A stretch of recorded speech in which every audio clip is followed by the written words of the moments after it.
Hello, what is up, you guys? Welcome to another live stream. You are right, Joseph. This is not a gaming stream. I don't want to do that every week. I don't want that to always be my thing.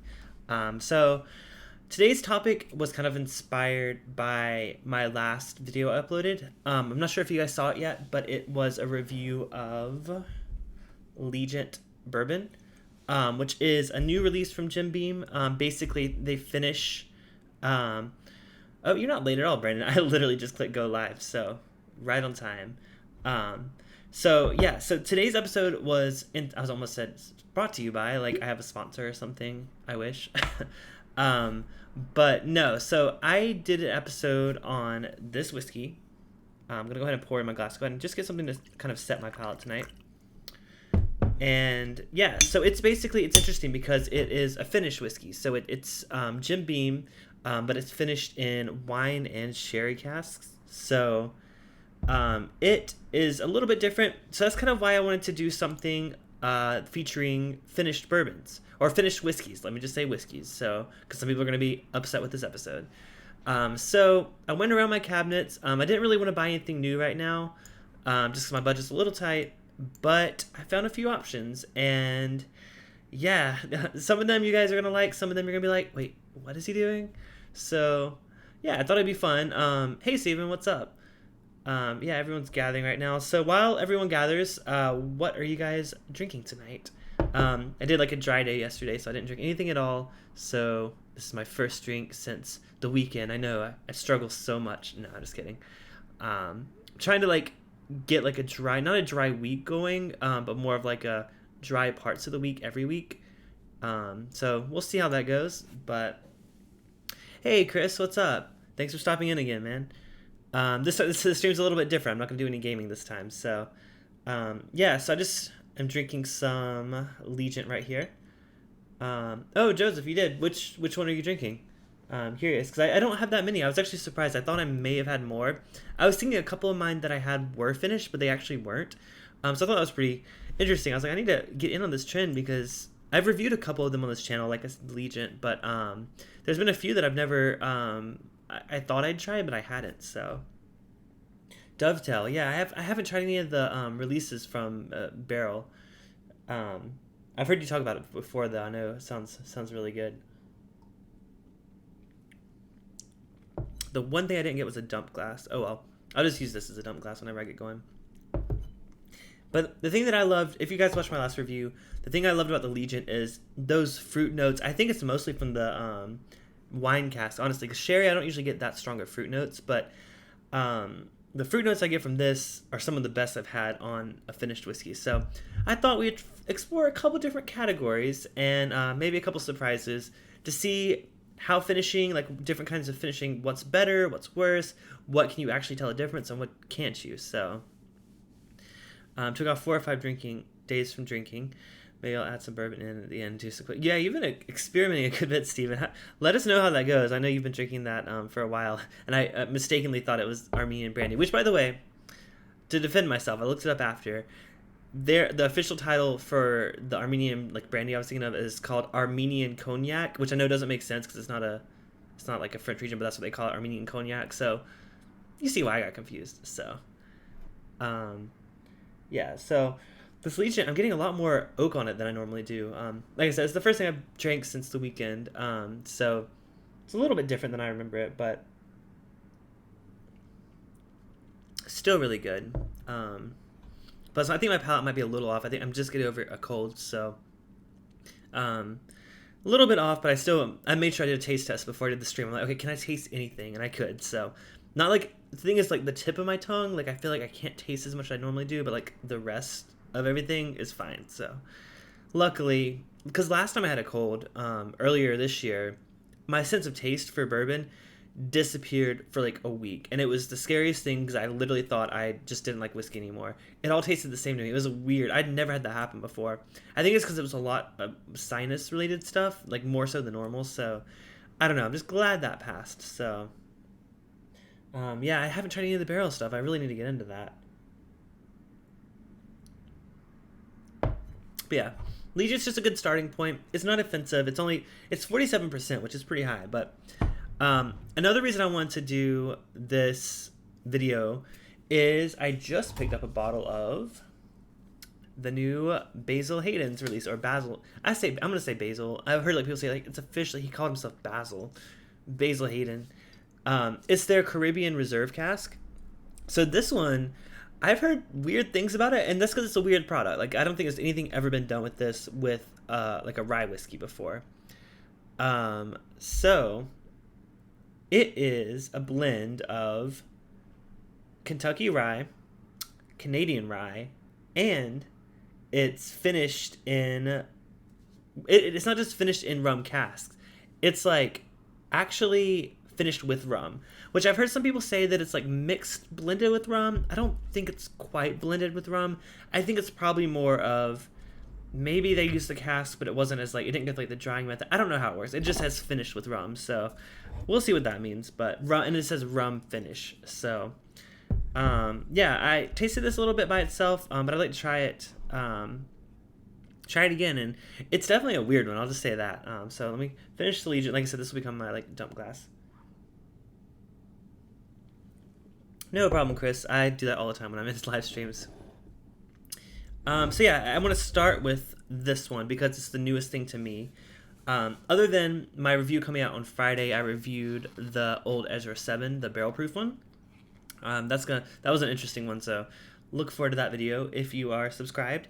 If not, why not? Now's the perfect time. Yeah, really appreciate all the subscriptions, likes, and yeah, comments on my videos because I just love interacting with people. That's what makes this fun. So the more you guys talk to me, the better our friendship is. That's weird. Just subscribe if you want to. Okay, so let's go ahead and pour this. It says the back just says with a subtle touch of blackstrap rum. What a weird thing to say. Like it's like they're being shady about it. Which again, that's like a very rye thing, right? Isn't rye whiskey like one of the least regulated? I know Canadian whiskey is really lacking the regulation. Oh wait, Joseph said they actually do add the rum to it. Oh, interesting. I had heard people say that, but like nothing on the bottle says. It just says finished with rum. So I don't know what that meant. So you're saying they actually do add it. Okay, interesting. Oh, Chris, you have a rum that's finished in rye barrels. Oh, that's interesting. That's something I hadn't heard of. I know a lot of rum is finished in like used bourbon barrels, but I've never heard about rye barrels.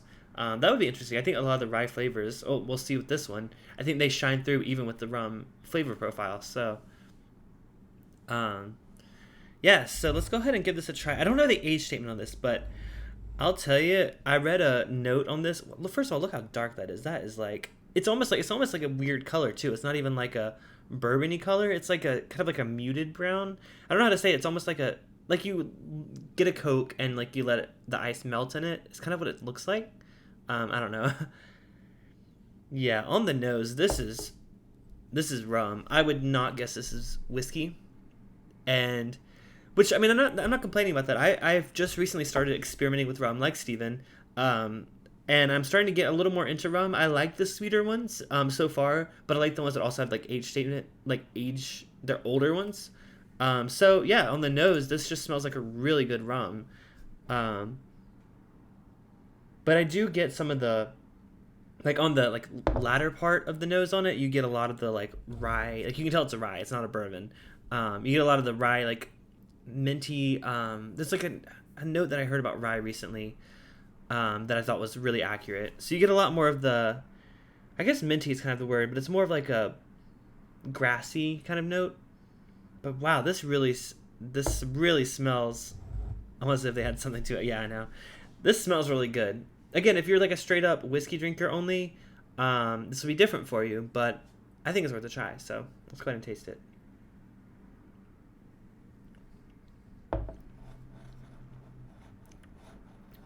I completely agree with the note that I read. So I'll say it. I didn't want to say it out loud before I tried it, but wow. Someone said a maple brown sugar cookie was the note.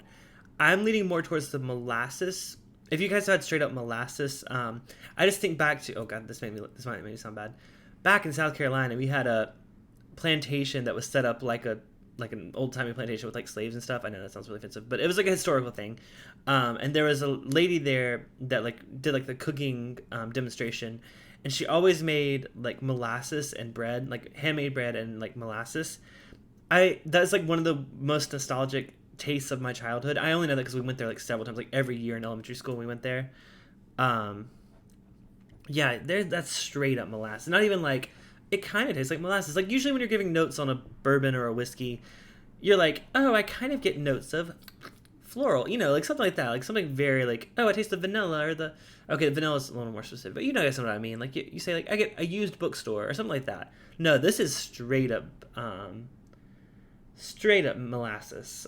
Which, by the way, on the back it says aromas of toasted oak, brown spices, and molasses. So, yeah, it's absolutely. And again, if you like that, I love that. I was instantly brought back to my childhood by drinking this.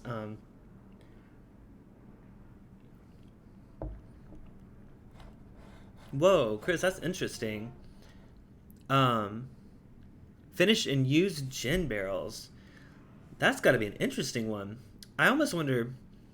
I feel like bourbon may not be as apparent, but I wonder what like rye and gin are kind of similar in a lot of ways. So I wonder if what a rye in a gin barrel would be like. But what's a bourbon in a gin barrel like? I'm curious to hear because like that's. I'm not a gin drinker. I'll occasionally have it in cocktails. My husband actually he's more he's more into whiskey than gin, but he got started liking gin. So we have a lot of these like fancier gins around the house, and I'll taste them like, oh yeah, I can tell it's a quality gin, but it's not my thing. I can't just sip on it. His go-to drink is like gin and tonics whenever we're like out. But wow, this. So my biggest complaint about this guy right here, I like that they're experimenting with doing something different. Like Joseph said, they're actually mixing rum into the whiskey. That's pretty cool. The only thing I think they can improve on here, you didn't know they don't think they barrel age all gin. I think it's like some of the more pricier gins. I've had one that was like aged in like used honey barrels. I think it was that was really good. They actually again you're like, but I didn't think they barrel aged honey. It's like a never-ending cycle. But no, it was kind of cool. But yeah, this if you're someone that's kind of in between and you either love bourbon and you like rum a little bit, or you love rum and you like bourbon a little bit, or sorry, I say bourbon, whiskey. People got onto me in one of my videos recently. You said like, stop calling it a bourbon. I was talking about George Dickel's Bottled and Bond, and I occasionally said this bourbon. People are like, it's not a bourbon. Stop calling it a bourbon. And it's just like, George Dickel is like the only step away from being a bourbon is it's charcoal finished, and they want to call it a Tennessee whiskey. I mean, they adhere to all the standards of a bourbon. Anyways, I just kind of got on my nerves to that. But like, I mean, yes, it's not technically a bourbon, but like, why like dislike the video and call me out for calling it a bourbon? Whatever. Anyways, it makes more sense if you call me out for calling a rye a bourbon. That's a little worse, but it's from Asbury Park Distilling Company in New Jersey. You've never drank gin? Oh, okay. Brandon, you saw that comment. Yeah, this I think what they did here. Okay. I'm gonna be honest with you guys. I've never had a Basil Hayden product. I've always skipped it. I always just go to Knob Creek if I'm going for like Jim Beam, and I go to Booker's, things like that. But yeah, this Basil Hayden, I don't think I like the regular one because I've just heard mixed things about it. But I love what they're doing with this, and this is the first Caribbean rum cask whiskey I've had. I know there's some scotches that are finished in it, so I'd love to try those out. Hint, hint, we are trying a scotch tonight. And it's not just any scotch. If you say I saw the thumbnail, you know it's coming. It's not the rum finished anything, but it's which I have actually tried their rum finished whiskey. This isn't it. I'd love to have that one, but that one's like $100. So Joseph, interesting story. I didn't have the Flintstone vitamin note on the George Dickel Bottle and Bond. I knew there was a weird note on it. I couldn't figure out what it was. And I know I'd heard that before, but I didn't think about it when I was doing the review. I didn't think about it when I tasted it the first couple times. And then I remembered someone said, I can't drink Dickel because of the Flintstone vitamin note. I'm like, I haven't drank it with that thought in mind. Guess what? I drank it. All I get. And again, it's not saying that ruined it for me. I didn't like it to begin with. But that definitely was the note that I didn't like. Even before I knew it was the Flintstone vitamin note. I'm not a fan. I still have that bottle, and it's just going to sit on my shelf forever. So, yeah, that was not my favorite. But Steven says I had a good double barrel bourbon and maple syrup barrels. You guys, I need to check out this like double barrel bourbon. Is it from like the barrel the company? Um, Boo Scotch Hey Bourbon. Brandon, I'm experimenting a little bit. Okay. Um, I've had good maple syrup Asian bourbon barrels. Oh, you have to like flip what he said. I haven't had bourbon aged maple syrup though, but I've heard good things, so I have to try some of that sometime. Um, Bourbon is whiskey, not all whiskey is bourbon. Yeah, I mean, for a lot of people, I mean, for someone that's not into whiskey, you wouldn't know that. Like, it's just like foreign words: whiskey, bourbon, rye, Tennessee whiskey. What? Like, I know it's complicated, and it's complicated for me. I obviously mess it up.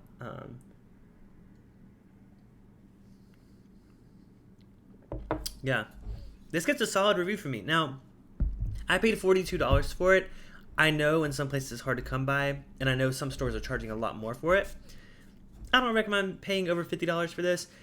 I don't recommend buying this regularly if you don't normally like this type of thing, like a sweet rum. It's almost like a cocktail. It's almost like you take like the sweetness from like a Manhattan or even an old fashioned, but it's like a rummy sweetness. I don't know. It's worth a try. If you don't know if you'll like it, try it at a bar. Highly recommend, or get a sample from somebody before you commit to a whole bottle. But yeah, I think it's pretty good.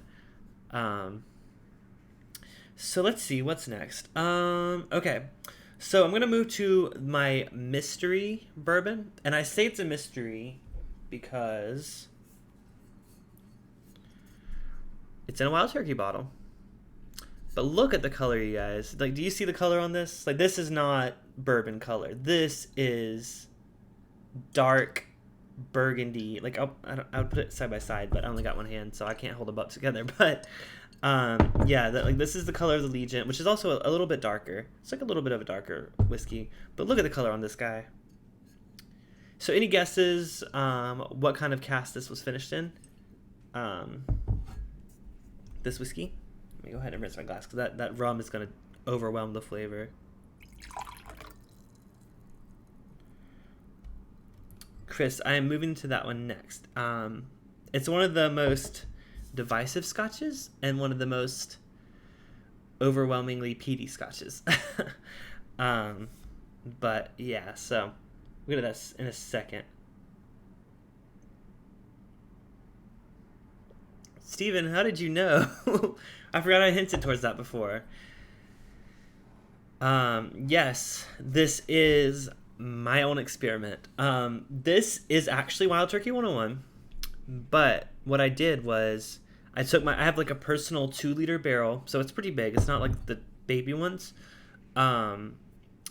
Took a Merlot wine. I prefer Cabernet, but I didn't want to waste one that I would actually drink. I had a Merlot that I'm not a huge fan of. Filled it with that, rotated every few days because it is a bit larger of a barrel.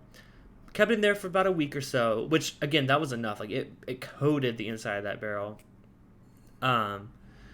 So, this is Wild Turkey 101, finished in a California wine barrel. Sort of. I mean, technically, but not officially. So anyways, yeah, this was an experiment, but I thought I would review it for you guys since we're doing finished whiskey. I mean, it's finished. It might be personally finished, but yeah, I encourage you guys, if you guys can get one of those barrels. Mine was the 2-liter version was only like $60. I know the 1-liter version is only like $40. It's worth it experimenting. The first round, what we did was we barrel aged some Larceny. So Larceny is something that's not over oaky. I really love the flavor profile of it, but it's not what I would consider oaky, and I like the oakier whiskeys. So we did like 3 or 4 weeks ish finishing on the Larceny, dumped it back in the bottle, and it's pretty good. It adds a nice layer to it, but we wanted to experiment a bit more and did some finishing with it. So, how long did? So the Wild Turkey, actually, surprisingly, this was only in there for about a week and a half. I was hoping to do. Sorry, I'm like getting over sickness, like I said. I was hoping to do 2 to 3 weeks, But after tasting it after a week and a half, I started to get a lot of like bitterness. I don't know if it's from the wine or from the barrel. And I was like, I need to end this experiment now or it's going to go bad and I'm not going to like it. So it was about a week and a half, which again, in a small barrel, that's plenty of time. Most finishing, I mean, even barrel aging, like if you're not even finishing something, if you're just barrel aging something, you would want to do like 2 to 3 weeks at the most, or else it's going to be overwhelmingly oaky. So did a little bit of that. Steven, you have a good point. Most scotches are light, and like you said, like people add coloring to scotches all the time. So if you see a really dark scotch, it's probably been added some color, or there's something else mixed with it, or they had some interesting finishing. So totally not paying attention, thought he had something. Wait, what do you mean? Yeah, so this is Wild Turkey 101 finished in California wine cask, similar to the Allegiant.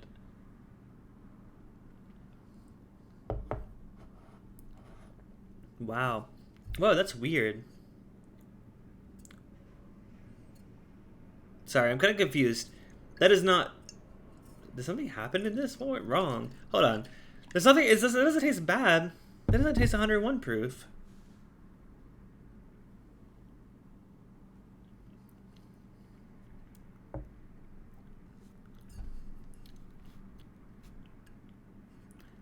Sorry, I'm confused. I didn't add any water to this. What was the proof on this? Okay, maybe just my palate's off. But for some reason, this tastes watered down. Oh, wait, you know what you guys know what I did? I poured it, but I didn't rinse the water out before I poured it. So let me dump in the back of my dump glass. That's gotta be it. Wow. It's been a day. I'll just say that. Let me make sure though, because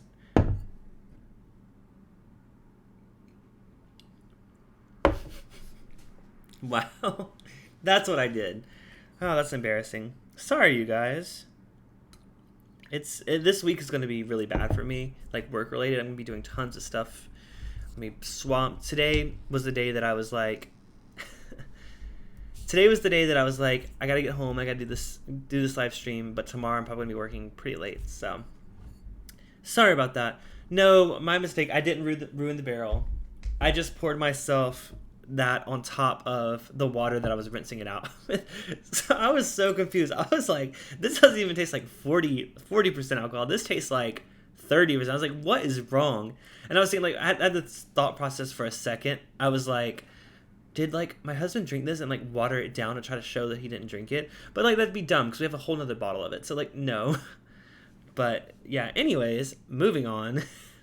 Sorry, I was like, there's something wrong and I don't know what it is. So on the nose, it's so wine forward, like in a really good way.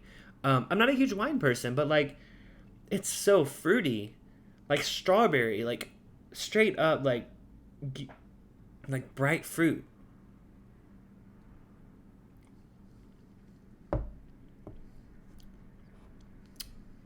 I'll say this, I mean, this might offend some people, but this is better than basic Wild Turkey 101. And I'm just saying that because I love Wild Turkey 101. I can get it for $13 at the store. For the price point for a bourbon, it's really good. But the finishing, I don't think I've ever had a Wild Turkey product that was finished. Do they normally do that? I don't even think with the Master's Keep they do the finishing. It adds so much to it. It keeps all of the things I love about Wild Turkey 101 and adds an extra layer of depth. So basically, the point of drinking this is I encourage experimenting. If you get one of those mini barrels, try out some finishing. I'm curious to do like a rum finish one now. So, sorry, I'm just catching up. Everclear is awful. I've never had it, but when I was in Hawaii in April, they had like the 190 proof one, like the one that's illegal in most like countries. They had it. I thought about buying it and trying it, but I really don't want to ruin that. So,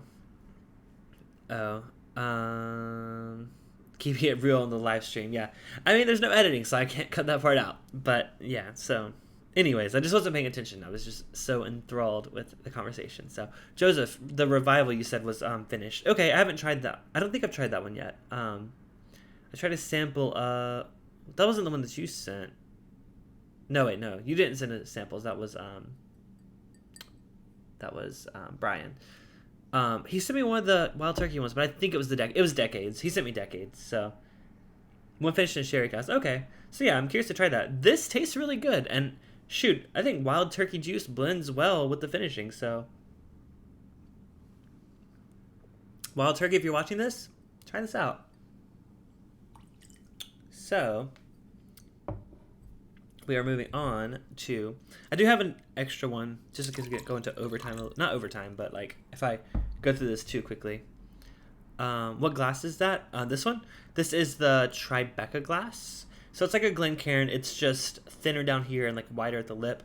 I bought it because Chad and Sarah, it's Bourbon Night, recommended it when I was first getting into whiskey. And since trying it and since trying actual Glencairns, much prefer this one. It's so much easier to drink from. Like, with Glencairns, you got to be like that. And you get, I mean, basically it's the same amount of openings. So the nose is going to be about the same no matter what glass you're drinking from, like this style. But it's a Tribeca one. I like it a lot. We bought 4 of them. We're down to 2. We've broken 2, but we've had them for like almost 2 years. So, they are a little pricey. I think I paid 20 for them here, for a set of 4 though. I'm assuming that's the set of 4, Chris. But I like them a lot, and I don't know. They're just, like I said, I've tried side by side with the Glencairn. It's just so much easier to drink from.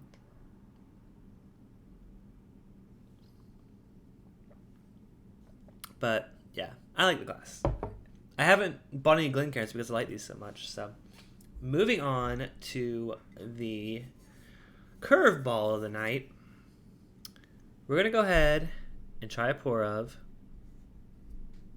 Ardbeg Ugadal. Now, I'm going to preface this by saying I recently went to an Ardbeg tasting where we tried 5 of their whiskeys. We tried their basic Ardbeg 10. I'm not going to try to pronounce all the ones we tried, but we tried 5 of their releases. I much preferred one of them out of all 5, and it was this one. And I know that like there were some more expensive ones out there that were at the tasting, and I appreciated like for what they were. This was the first one that made me think that Ardbeg, or sorry, I got distracted. This is the first one that made me think that Scotch, peated, briny Scotch may not be that bad. So, the 101 is $28. Okay, I see what you're saying. Norland glasses, 2 glasses for $50. Yeah, I'd like to try them, but like, I'm too clumsy, and we've broken enough dishes here, so I'm not gonna buy those. But I'm sure they're great. They're just not in my price range right now. But yeah, so I've tried scotches before, and I've tried peated scotches before, and I've never bought a bottle of peated scotch. This is my first one. I bought some of the scotches that people say, oh, bourbon lovers will love this, and they're okay. The thing is, I've said this before, you guys have probably heard this because you've been on like the Google Hangouts and stuff. When I drink scotch, I don't want it to taste kind of like a bourbon, because like if I want a bourbon, I'll just pour a bourbon. Like, come on, like I don't want something that's like, I know it's like supposed to ease you into liking scotch, but if I want scotch, I want it to be different. I want it to be like a different drink. So that's why I kind of went the peated route. And I'm going to like lose interest here, but like, hear me out for this, okay?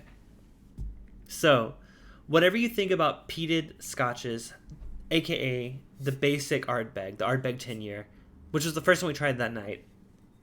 At the time I tried it, I was like, peat, nothing, gross, ew. Tried these other ones, like, okay, I see some other layers there. Tried another one that was finished with something else. Oh, I see more layers there. Went back to the original 10 year. No, hated it. So, that's basically what I'm saying. If you don't like just the basic peated stuff, give a try to the peated ones that are finished in other barrels. So,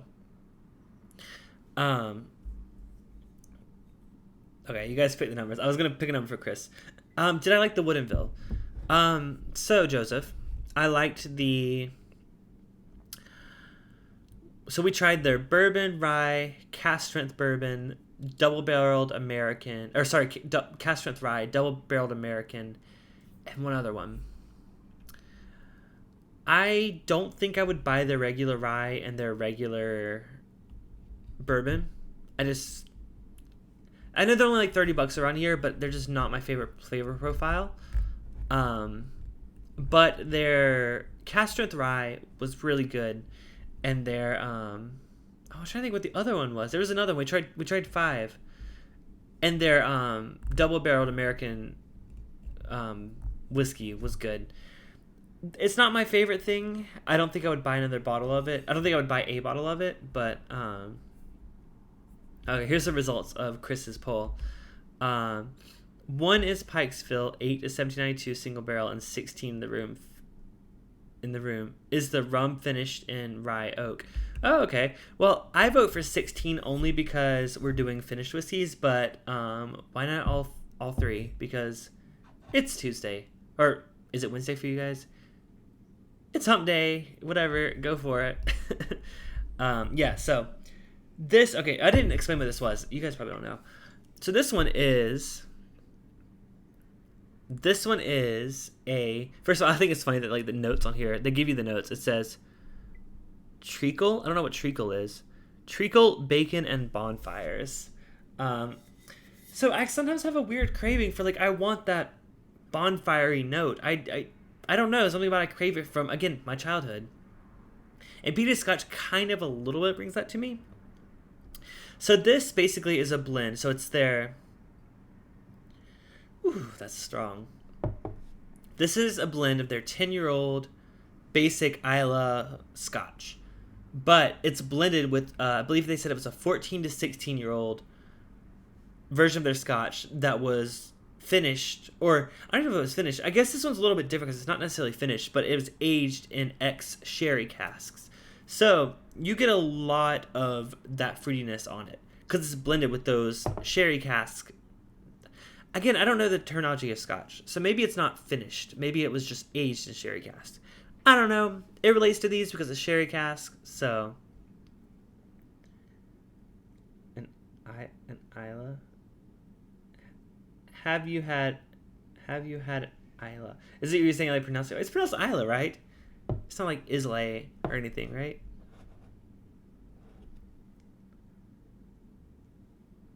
Oh, it's like sugary, earthy notes. Oh, interesting, Stephen. That's like... Oh, wait, Stephen, you always pull out the weird facts, don't you? Like, you like know the molecular structure of whiskey or something, right? I feel like you always like know these really detailed things. Treacle is basically a molasses. Sugary, earthy. I guess that makes sense. I was like, molasses isn't really earthy, but I guess I get what you're saying.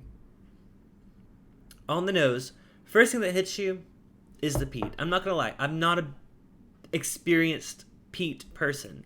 The peat is the biggest thing here. But what I learned from the tasting that I did with Ardbeg, there's more beyond it. Once you say, okay, peat's here, it's overwhelming, there's a lot more there. And it's interesting because there's a lot of sweetness, like the almost like bourbon level sweetness there.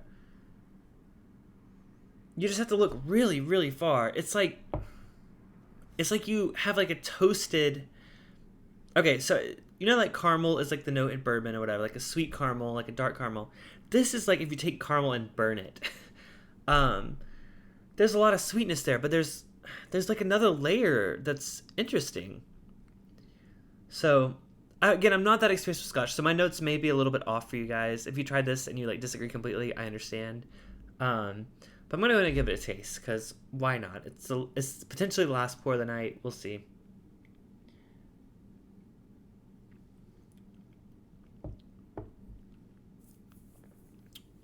Okay, gotta get over the peat. The first hit is the peat. But the finish... That finish is just as complex as $60 bourbon or more. Again, it was $56, so it's basically a $60 scotch. That finish is so long, and it's not the peat. The finish is not the peat. The finish is the fruity, burnt caramel notes that are interesting to me. For someone that comes straight from loving bourbon and loving like even ryes, there are things to love about peaty Scotch. And I originally was so opposed to that thought. I was like, I will never like peaty Scotch. It's just not for me. The more I try it, the more I see, like, you know what? It's pretty good. Asila is a Compass Box Scotch. Okay, I've never had anything from Compass Box. I love their packaging, though. Carrot cake is one of your notes, Steven. From the Ardbeg. Wait, Steven, have you had this one? I feel like you said you haven't tried Scotch. You haven't had it, Joseph, but you disagree with me. Again, Joseph, listen. I was at a tasting. I pushed myself to go to this tasting because I knew that I was one of those people that didn't like peated Scotch. If you try this back to back with their standard Ardbeg 10, you'll notice there's a lot more going on with this one. I'm not saying you have to like it. I'm just saying you get that Band-Aid note. I know exactly what you're talking about. My first thought was like it tastes like a burning hospital, which sounds so morbid. But I got that note starting out, and I think I had Lefroy, and I think Lefroy ruined peated Scotch for me for the longest time.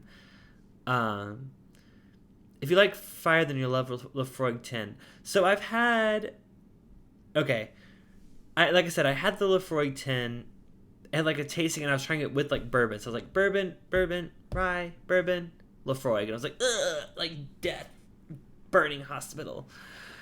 Wasn't my thing, but the Ardbeg, at least I haven't had a lot of the Lefroy's offerings that aren't just their basic stuff.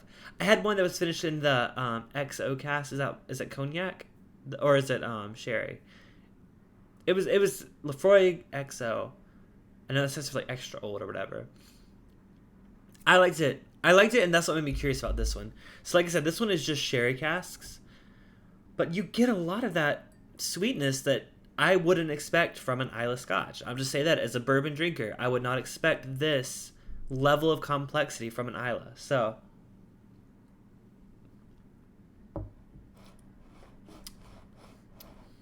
again, to each his own. Chris, exactly. I'm not saying you have to like this. I'm not even saying I like this. I would happily drink this or this any day. But sometimes I really get in the mood for something that's going to kick me in the freaking face. Sometimes that's Elijah Craig Barrel Proof. Sometimes I'm feeling experimental. And I reach for the Ardbeg. Again, I say that like I reach for it. This is only my second time drinking it. I opened it the day I bought it, and I was like, ooh, I guess I understand why I bought this, question mark. You've seen the tasting notes on Islay Scotches of burnt rubber. Oh, absolutely, Stephen. I got burnt rubber, burning, like, plastic, like, I always say hospital. Something about, like, I guess it's like the iodine note. Something about a hospital and burning coincides with what I consider peat to taste like. But that's why I don't like the basic, just the typical peated Scotches. I don't like the ones that's the only flavor you get, and that's it. Because, to be honest, Ardbeg 10 and Lefroy 10, I feel like, are just peat, smoke. That's all the flavor that is there. Whereas these finished ones, that's where the interesting stuff is brought out. So I guess that brings to the point of what I was going to do with this whole stream. Good choice, Chris. I might as well.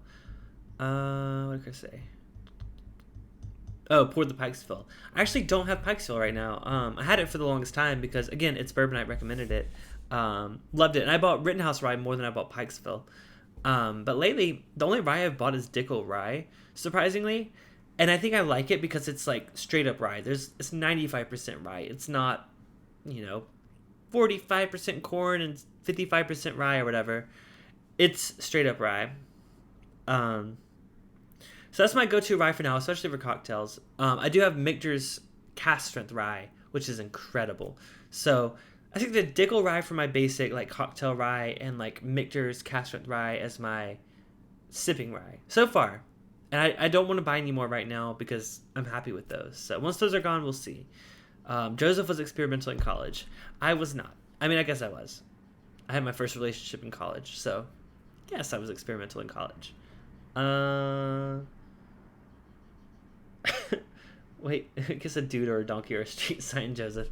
I mean, do you. Whatever turns you on and makes your night. Cheers to that. I'm not condoning bestiality or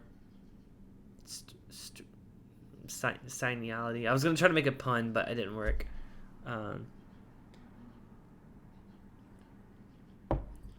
First smoky scotch, and you've come to love it. Wait, what was your first smoky scotch? Did I miss it? Because I'm curious. This was the first one I liked.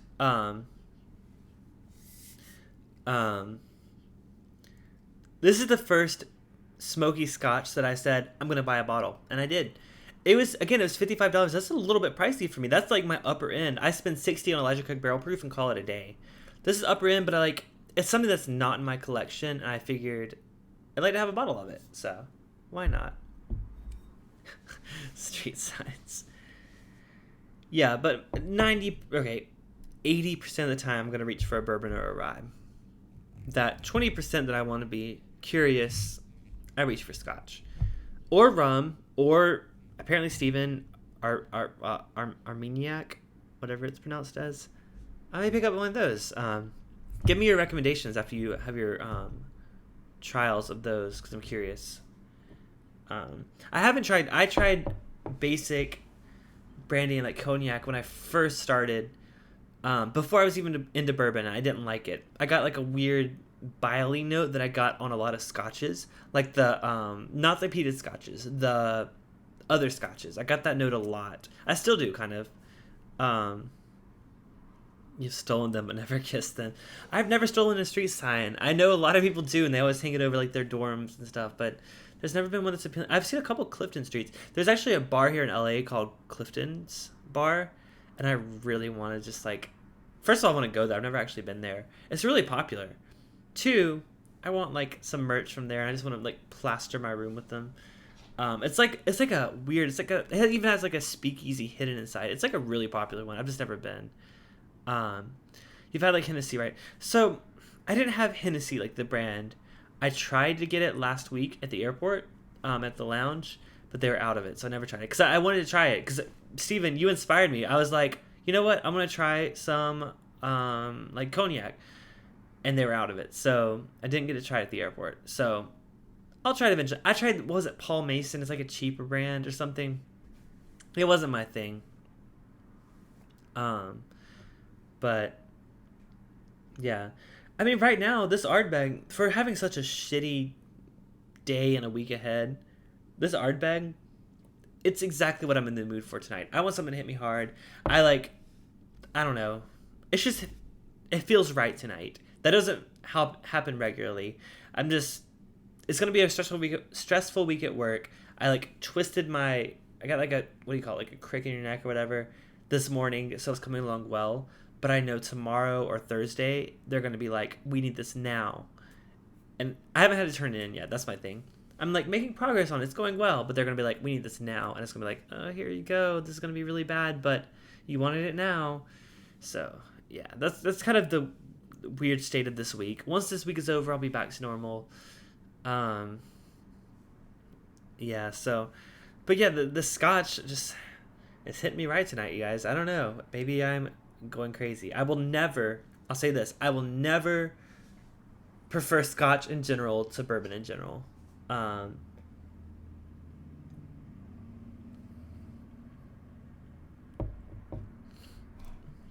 It's like saying bourbon is basically scotch. Oh. Yeah, Steven, you know your stuff now. So even though I just had a scotch, I want to go back to relating to you guys, at least most of you. I'm going to finish the night with the bourbon. And this was another interesting one.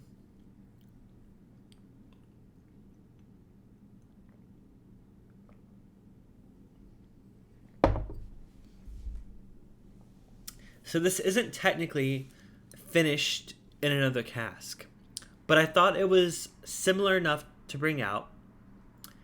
This is Maker's Private Select. Now this was finished in... It was finished with additional oak staves. You guys probably know this, but basically, I'll show you. There are these selection of oak staves that liquor stores or bars or whatever can make their own combination of to make a finished whiskey. It's still a bourbon. It's still considered a bourbon because it's still in the oak barrel, but it's finished with oak staves that bring out a lot of different flavor profiles. So, thought I would give it a shot. That way, Scotch isn't what we end the night with. So, Bones rum, interesting. The only rum I own right now is I have a Sailor Jerry that I regret buying because I don't even like it. I had Oak Heart, which was like the first one I bought, which blended really well with like cocktails and like Coke. I have a Bacardi Limon or Citron or whatever it's called, which goes really well with Coronas. I learned that hack on like one of those stupid YouTube videos about like cocktail hacks. It's really good. Other than that, back to like good rum. I bought a bottle of the Kirk and Sweeney 23-year-old rum because it was a recommendation from people on YouTube. I like it a lot. I haven't gone too much into it. It's still not my favorite thing. I would rather be drinking whiskey, but I really appreciate it. I also just picked up a single barrel of Don Q. It's a 2007 single barrel. I've heard good things. I got it for half price. It was only $20. So, yeah, I'm going to experiment a bit too. But tonight, we're ending with tried and true bourbon, which I'm sure most of you are here for. So, this Maker's Private Select, by the way, if you saw my last live, or not my last live stream, my live stream before last, I did one on barrel proof whiskeys or cask strength whiskeys. This didn't win, but it held up on its own, and I compared all of them to this one because it was so different and so interesting.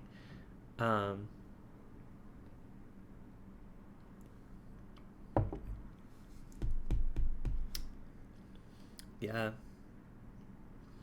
You get a lot of the... It's weird because I get a lot of, like, the fruity notes, which doesn't even make any sense because there's no, like, sherry finishing. It does make sense because I get that a lot from... which one of their staves? The French Cuvée stave. Like I said, I did a tasting with Maker's Mark, and I tried each of the different oak finishings by themselves. And a lot of them, I brought, like, so much fruit forward. So this is for not like a sherry finished one, but for like a oak finished one. It's so fruity, and I love it. You guys are talking about things I don't know about cognac and stuff, but Steve and I still.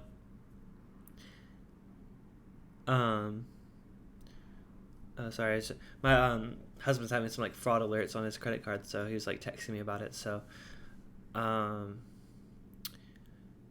100-year cognac. Oh God, I can't. That's so interesting because I would like to try, not even 100-year-old. I would like to try one that's even 30 years old. Something before the boom of that being the shit. Like, I'm just being honest.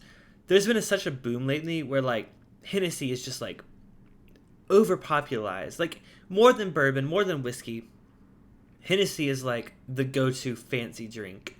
And I almost wonder if do they lower their quality to keep up with the demand? Because I feel like I would as a company, once you realize how much demand for your product there is. I would. So, yeah, I would love to try an older one. I need to try more that are out today, other than, like, the basic brands or the cheap brands. So, yeah, that's definitely unexplored territory for me. So.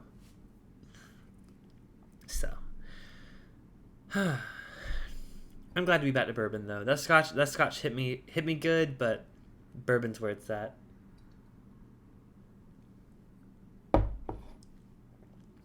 So, yeah, I guess before we leave, Do you guys have any thoughts, recommendations for finished whiskeys that I should try next time, or ones that you've liked or ones that you haven't liked, or any of these that I reviewed today that you want to pick up a bottle of and try? Because I'm curious if I inspired anybody to pick it up. So Joseph says, wait, Chris says, I'm going to finish tonight in Jack Daniel's single barrel proof.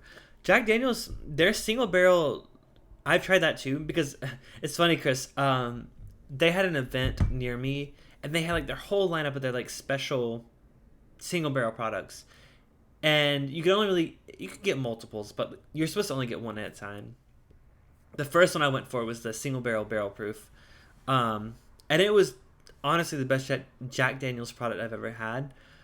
I'm not a huge Jack fan, so I still got a lot of the flavors of Jack Daniel's that aren't my favorite. But it was good, and yeah, that's a good one to finish the night on. Joseph said he's had a Louis the 13th from 1951 a couple months ago. Oh, I saw your photo of that. I remember that now. That was in the group chat today. Wow, that's gotta be crazy. This is my confession. I've never had a dusty whiskey. I know that's like the thing that's like popular. Like, oh, you haven't tasted whiskey until you tasted a dusty. I've never had one. They aren't out here. I haven't been able to find them. I've looked on the secondary market, and nothing is ever in my price range. So yeah, if you guys just happen to stumble across any dusties, I'll like split a bottle with you or something. Let me know. Not like secondary, but like if you see one that's like on the shelf for like regular price, let me know. I'm definitely down to split a bottle with you because I want to try it. Brandon says he wants to try the Maker's Private Slut. Yes, absolutely. So this one is just from a store near me called Remedy. I wouldn't say I completely trust their flavor profile like on most things, but this was pretty damn good. There's a few other ones out there I need to go check out. K&L, which is like a big one in Southern California, just did their pick of it. I tried it. It was good. I like this one better just because they used more of the staves that I liked. But yeah, Maker's Private. If you like I don't like standard Makers. I'll just put that out there. I like Maker's 46. I think Maker's 46 is an awesome whiskey for the price. This takes the things I love about Maker's 46, brings it up to cask strength, and just excels in every way. So, you've heard good things about Jack Heritage. Haven't tried. Is that part of that line or no? Close out for Dusty out here is Wild Turkey from 2003. That's a Dusty to me, Brandon. I have not seen that. I've even gone to like random liquor store and like looked at their Wild Turkeys, looked up the codes online.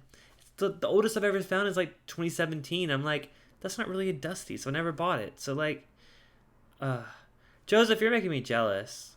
1959 Old Fitz with Chad. Okay, both those things impressed me. Not only did you have an old whiskey Dusty, but with Chad. By the way, are you guys going to their meetup in October, or at least some part of it? I know they're being very exclusive with it. I asked that because I'm 90% sure I'm going to Kentucky that weekend. I'll be there from Thursday through Tuesday. I would love to meet up with you guys.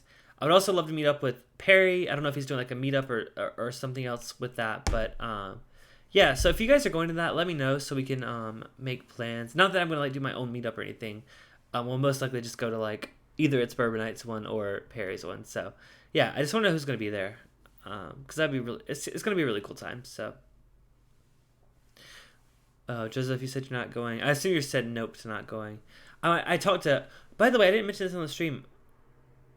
I talked to Tammy and Brian in person. I met Tammy and Brian. I didn't just talk to them. I met Tammy and Brian in person on Thursday last week. They are so cool. They are such an awesome group of people. And I'm sad because they're not going to be able to make it to the October meetup as well. But God, it was so good. Okay, you guys can probably relate that have gone to these meetups or have like met up with like Perry or whatever before. It's such a cool experience to meet up with other people that love what you love and you've talked to, you've gotten wasted with on the internet with. I just had a great time, and it was so good meeting them. They gave me tons of samples. So did Monica, by the way. Monica sent me like, so I flew with a carry-on, right? I was in Las Vegas. Monica sent me like 5 samples. They sent me like 5 samples, and I only had 3 days to drink it all. So guess what? I drank it all, and it was incredible. So it was so good to meet them. So yeah, so hopefully, so for those of you that are going or maybe potentially going, is in October, so you got a while to plan. Let me know. I'd love to meet up. Brandon, we should do a meetup in Vegas. Yeah, absolutely. I mean, it's like it's so easy for us to get there. So totally. It's probably a little while before I go back because I just went. I didn't lose any money. I basically made back up what I spent, so I'm okay there. But I just need to give it a little break, or I'll get like obsessed. But yeah, so more to come on that, depending on what Chad and Sarah come up with. But I think that about does it for me tonight.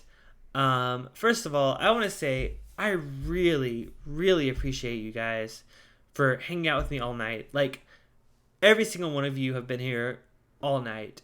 And that is just awesome to me because I sometimes get a little bit more people, but they're like in and out, in and out. But I am perfectly happy with the group of 4 to 6 of you that have hung out all night. You guys are awesome. And for those of you that are watching the replay, hey, what's up? Check out my subscribing. Like, that's not very condescending. I didn't mean that in a condescending way. I meant that as like, hey, you can't talk back, but hey. I go live hopefully every Tuesday. New video every Friday. This Friday I'm doing the Old Ezra 7 barrel proof. Hard to come by in my area, so if you haven't seen it, go check it out, or check out this video if it's been posted, or if you haven't tried the Old Ezra, try it. I don't even know what I'm saying. Joseph says, thanks for not playing old video games.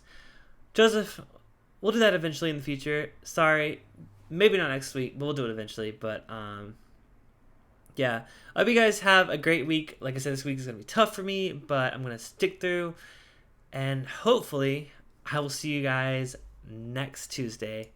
Until then, I need a tagline.